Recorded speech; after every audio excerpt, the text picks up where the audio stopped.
আসসালামু আলাইকুম এভরিওয়ান। আজ কথা বলবো মরিচ গাছের পাতা কোঁকড়ানোর সমাধান নিয়ে।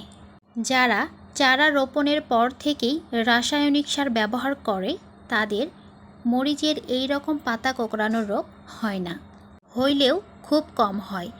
আমি যেহেতু কোনো রকম সার ব্যবহার করি না, তাই এই রোগটা প্রায়ই হয়ে থাকে। আর এর সমাধান আমি কোনো রাসায়নিক সার দিয়ে করব না, ঘরোয়া উপায়ে এর সমাধান আমি করব। এর আগের গাছটিতেও আমি সেমভাবে ঘরোয়া উপায়ে পাতা কোঁকড়ানো দূর করেছিলাম। চারা লাগানোর পর থেকেই এই সমস্যাগুলো হয়ে থাকে, তখন থেকেই আপনারা চেষ্টা করবেন এই ঘরোয়া উপায়গুলো ব্যবহার করার।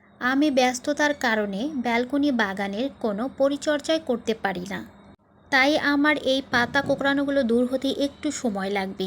যদি প্রথম থেকেই আমি এই স্প্রেটা ব্যবহার করতাম তাহলে এই রকম এতটা পাতা কোঁকড়ানো হতো না। আমি এখানে 1 লিটার পানি নিয়েছি। 1 লিটার পানির মধ্যে 1 চামচ হলুদ এবং 1 চামচ রিন দিয়েছি। আপনাদের ঘরে যেটা থাকবে সেটাই ব্যবহার করবেন। এই দুইটি উপকরণ ভালোভাবে পানির সাথে মিশিয়ে নিতে হবে।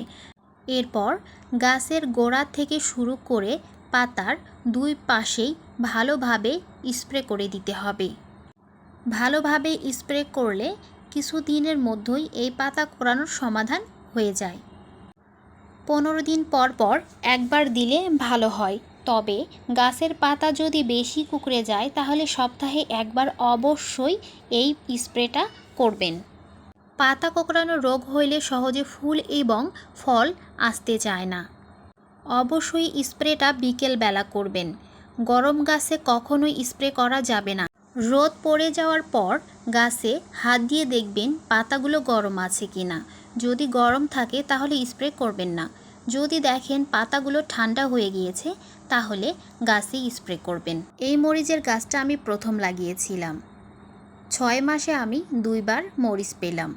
এই গাছেও আমার সেম পাতা কোঁকড়ানো রোগ হয়েছিল।